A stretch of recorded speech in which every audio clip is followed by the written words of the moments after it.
नमस्कार दोस्तों, आप सबों का स्वागत है। बिहार बोर्ड मैट्रिक परीक्षा के लिए विज्ञान यानी फिजिक्स का प्रश्न बहुत ही महत्वपूर्ण प्रश्न लाए हैं जो लघु उत्तरीय है। बिल्कुल इसी तरह से आपको फिजिक्स में लघु उत्तरीय प्रश्न पूछे जाएंगे। तो चलते हैं प्रश्न की ओर। देखिए दोस्तों, पहला प्रश्न है आपका कि वास्तविक प्रतिबिंब क्या है। तो वास्तविक प्रतिबिंब क्या है, इसका एकदम अच्छे से सरल भाषा में उत्तर बताएंगे। दूसरा नंबर प्रश्न है, इंद्रधनुष किस प्रकार का वर्णपट है। इसे भी दोस्तों बहुत ही सरल भाषा में बताएंगे जो कि आपको अच्छे से याद हो जाएगा। तीसरा नंबर प्रश्न है, एमीटर को विद्युत परिपथ में किस प्रकार जोड़ा जाता है। तो यह दोस्तों आपको ऑब्जेक्टिव में भी पूछा जा सकता है। 4 नंबर प्रश्न है, विद्युत हीटर की तार किस मिश्रित धातु का होता है। 5वां नंबर प्रश्न है, दृष्ट धारा के स्रोता का नाम बताइए। दृष्ट धारा के स्रोत का नाम बताइए। 6वां नंबर प्रश्न है, विद्युत विभव से क्या समझते हैं। 7वां नंबर प्रश्न है आपका 7 नंबर प्रश्न है, रेलवे सिग्नल में लाल रंग के प्रकाश का उपयोग क्यों किया जाता है। 8 नंबर प्रश्न है, प्रवर्ती धारा एवं दृष्ट धारा में क्या अंतर है। 8 नंबर प्रश्न है, प्रवर्ती धारा एवं दृष्ट धारा में क्या अंतर है। 9 नंबर प्रश्न है, निकट दृष्टि दोष क्या है, इसे किस लेंस से दूर किया जाता है। 10 नंबर प्रश्न है, अवतल दर्पण द्वारा बना प्रतिबिंब को स्वच्छ रेखा चित्र द्वारा दिखाइए। तो कह रहा है कि अवतल दर्पण में प्रतिबिंब जो बनता है वह स्वच्छ रेखा चित्र बनाने कह रहा है दोस्तों, चित्र द्वारा दर्शाइए। तो पहला है आपका, जब वस्तु अनंत पर रहेगा तो अवतल दर्पण में किस प्रकार का चित्र बनेगा। दूसरा है, जब वस्तु अनंत एवं वक्रता केंद्र के बीच रखा जाता है तो कैसा चित्र बनेगा। तीसरा नंबर है, जब वस्तु वक्रता केंद्र पर रखा जाता है तो कैसा चित्र बनेगा। तो चलते हैं अब इस प्रश्न के सभी उत्तर को बताने के लिए। दोस्तों अगर आप कॉपी कलम रखे हैं तो छोटा छोटा प्रश्न है, लिख लीजिए इसे रोक करके और इसका आंसर आगे बढ़ा करके आप लिखिएगा। तो चलते हैं। देखिए प्रश्न का उत्तर, पहला प्रश्न है आपका 1 नंबर का प्रश्न था, वास्तविक प्रतिबिंब क्या है। वास्तविक प्रतिबिंब क्या है, तो 1 नंबर दे करके यहाँ पे आप उत्तर लिख लीजिएगा और उत्तर में लिखिएगा, प्रकाश की किरणें परावर्तन या अपरावर्तन के उपरांत जिस बिंदु पर काटती है वस्तु प्रतिबिंब कहलाता है। इसे पर्दे पर उतारा जा सकता है। यानी कि दोस्तों इसे अच्छे से समझिए।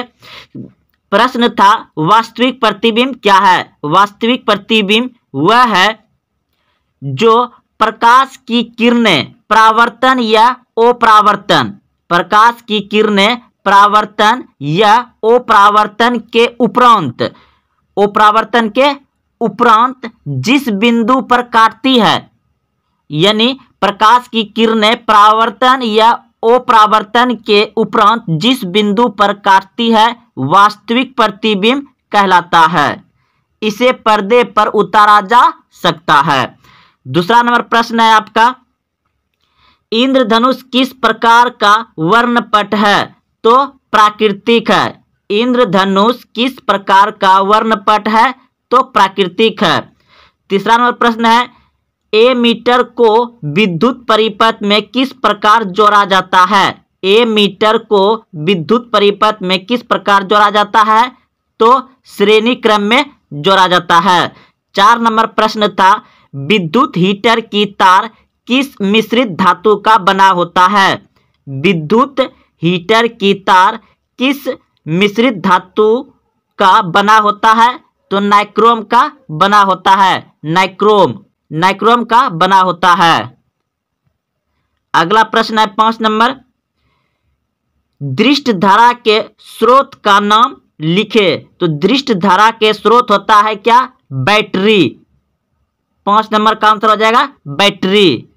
अब देखिए 6ठा नंबर प्रश्न था, विद्युत विभव से क्या समझते हैं? विद्युत विभव से क्या समझते हैं?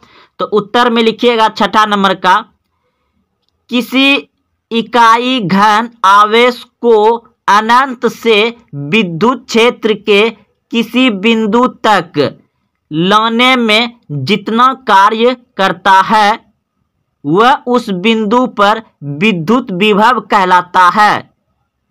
तो दोस्तों आप समझ गए होंगे, एक बार फिर से समझा देते हैं। प्रश्न था कि विद्युत विभव से क्या समझते हैं? तो विद्युत विभव से हम यह समझते हैं कि किसी इकाई घन आवेश को अनंत से विद्युत क्षेत्र के किसी बिंदु तक लाने में जितना कार्य करता है वह उस बिंदु पर विद्युत विभव कहलाता है। यानी कि किसी तार में हम कहीं दूर से कोई विद्युत इकाई घन को ला रहे हैं तो उस बिंदु को ही क्या कहते हैं? विद्युत विभव कहते हैं। अब देखिए 7वां नंबर प्रश्न। 7वां नंबर प्रश्न है कि रेलवे सिग्नल में लाल रंग के प्रकाश का उपयोग क्यों किया जाता है? रेलवे सिग्नल में लाल रंग के प्रकाश का उपयोग क्यों किया जाता है? तो उत्तर में लिखिएगा, रेलवे सिग्नल में लाल रंग का प्रकाश का उपयोग इसलिए किया जाता है कि लाल रंग का प्रकीर्णन यानी तरंगदैर्घ्य सर्वाधिक होता है। लाल रंग का जो है कि आपको इसका तरंगदैर्घ्य यानी प्रकीर्णन सबसे अधिक होता है, यह आपको दूर से ही दिखाई दे देता है, इसलिए इसका खतरे का निशान भी माना जाता है लाल रंग को और सिग्नल में प्रयोग किया जाता है। अब अगला प्रश्न है आपका 8 नंबर। 8 नंबर प्रश्न है कि पर्यावर्ती धारा एवं दृष्ट धारा में क्या अंतर है? पर्यावर्ती धारा एवं दृष्ट धारा में क्या अंतर है? तो उत्तर में लिखेंगे, यहाँ पे प्रश्न है पर्यावर्ती धारा एवं दृष्ट धारा में निम्न अंतर है। उत्तर देकर के आप लिखिएगा पर्यावर्ती धारा एवं दृष्ट धारा में निम्न अंतर है। तो एक तरफ लिख दीजिएगा पर्यावर्ती धारा, दूसरा तरफ लिखिएगा दृष्ट धारा। तो पर्यावर्ती धारा में लिखिएगा 1 नंबर दे करके, धारा का मान शून्य एवं उच्च मान के बीच बदलता रहता है। पर्यावर्ती धारा में क्या लिखेंगे 1 नंबर दे करके, धारा का मान शून्य एवं उच्च मान के बीच बदलता रहता है। अब दृष्ट धारा में आ जाइएगा इस तरह से, और दृष्ट धारा में लिखिएगा दृष्ट धारा नियंत्रण प्रवाहित होती है। दृष्ट धारा क्या होता है? नियंत्रण प्रभावित होती रहती है। देखो दृष्ट धारा किसमें मिलता है आपको? जो सूखा सेल होता है, बैटरी होता है, उसमें तो घटवर नहीं होगा, उसमें जितना धारा उसमें धारा प्रवाहित होता है उतना होता ही रहेगा। अब देखिए दूसरा में लिखिएगा पर्यावर्ती धारा में कि धारा का मान एवं दिशा बदलता है। धारा का मान एवं दिशा बदलता है। और 2 नंबर देकर के लिखिएगा दृष्ट धारा में धारा का मान एवं दिशा नहीं बदलता है, 2 नंबर में। अब देखिए पर्यावर्ती में आएंगे और इसमें लिखेंगे इसे आसानी से दृष्ट धारा में बदला जा सकता है। यानी पर्यावर्ती धारा को इसे आसानी से दृष्ट धारा में बदला जा सकता है। 3 नंबर देकर के लिखिएगा दृष्ट धारा में दृष्ट धारा को इसे कठिनाइयों से पर्यावर्ती धारा में बदला जा सकता है। कठिनाइयों से, यानी कि बहुत कठिन होता है इसको दृष्ट धारा में बदलने के लिए। अब अगला प्रश्न है तो 9 नंबर प्रश्न था निकट दृष्टि दोष क्या है, इसे किस लेंस द्वारा दूर करते हैं?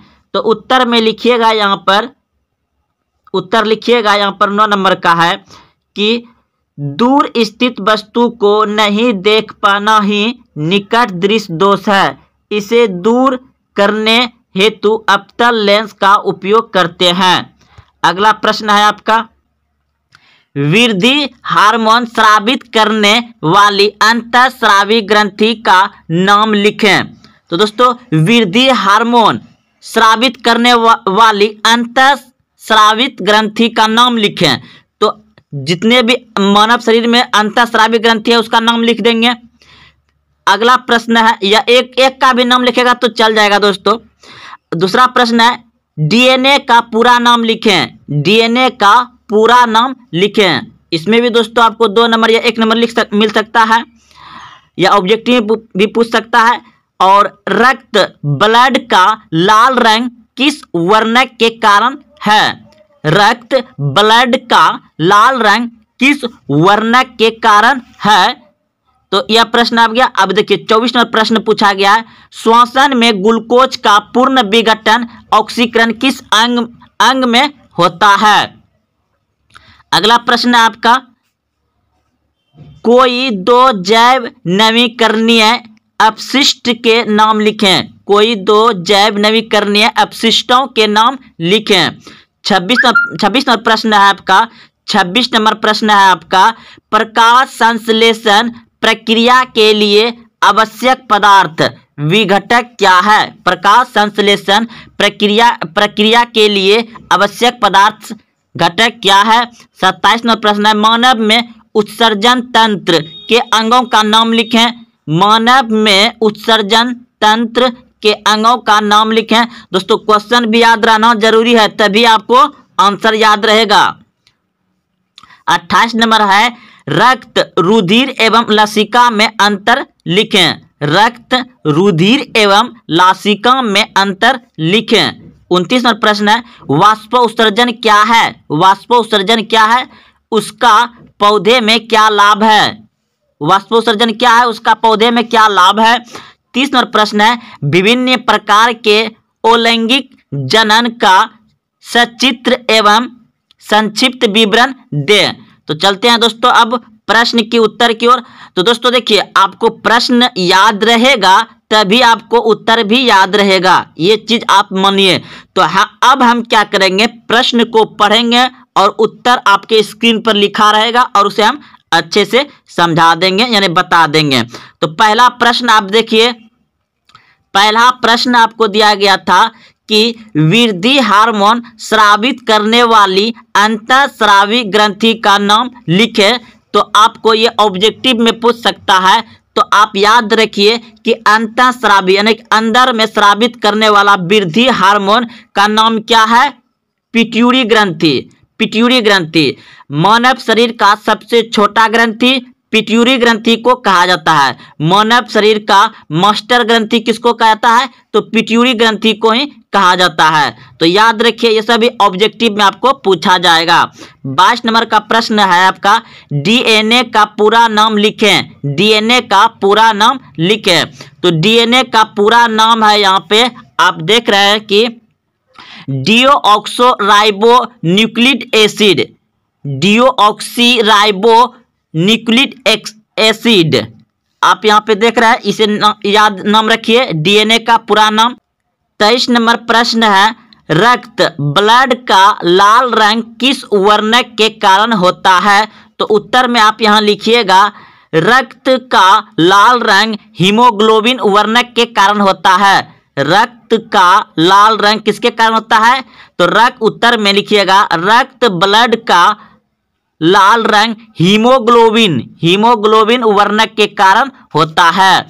अगला प्रश्न है अब 24 नंबर का प्रश्न है, श्वसन में ग्लूकोज का पूर्ण विघटन ऑक्सीकरण किस अंग में होता है? तो उत्तर में लिखिएगा यहाँ पे, श्वसन में ग्लूकोज का पूर्ण विघटन कोशिका के अंदर माइटोकॉन्ड्रिया में होता है।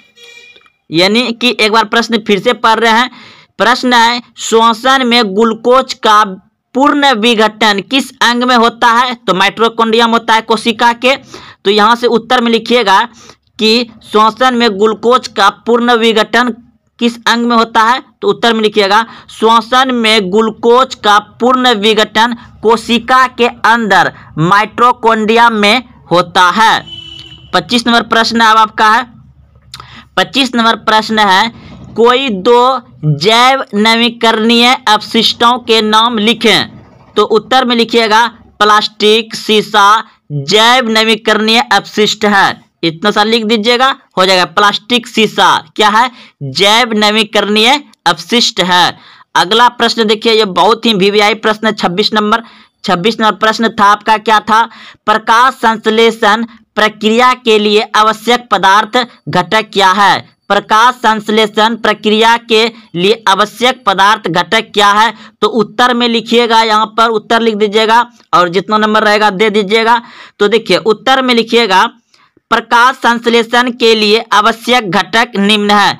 प्रश्न पूछ दिया जाएगा आपको कि प्रकाश संश्लेषण के लिए कितने आवश्यक पदार्थ है या घटक है? तो लिखिएगा 1 नंबर दे करके कार्बन डाइऑक्साइड, दूसरा सूर्य का प्रकाश, तीसरा जल एवं चौथा क्लोरोफिल।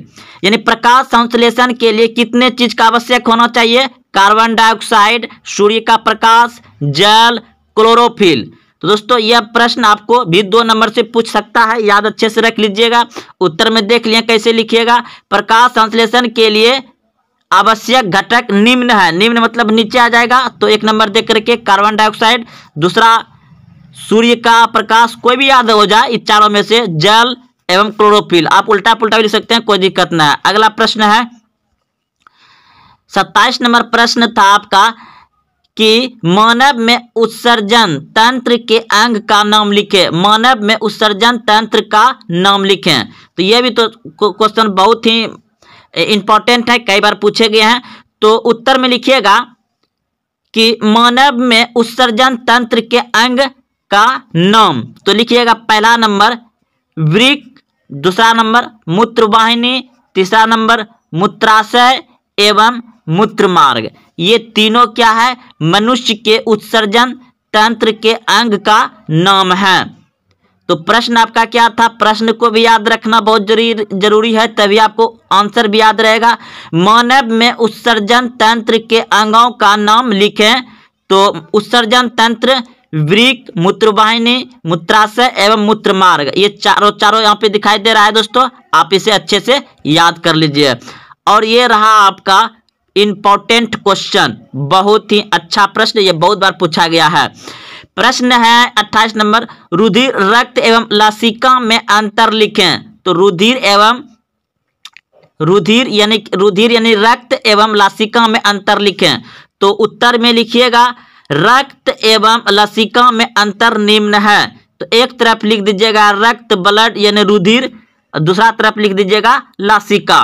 तो अब रक्त में लिखिएगा रक्त लाल रंग का होता है, रक्त लाल रंग का होता है। और लसिका में लिखिएगा लसिका रंगहीन या पीला होता है। अब रक्त में लिखिएगा 2 नंबर दे करके रक्त रुधिर वाहिनियों यानी धमनियों या सिरों में प्रभावित होता है। रक्त में 2 नंबर दे करके लिखिएगा रक्त रुधिर वाहिनियों, धमनी या सिरा में प्रभावित होता है।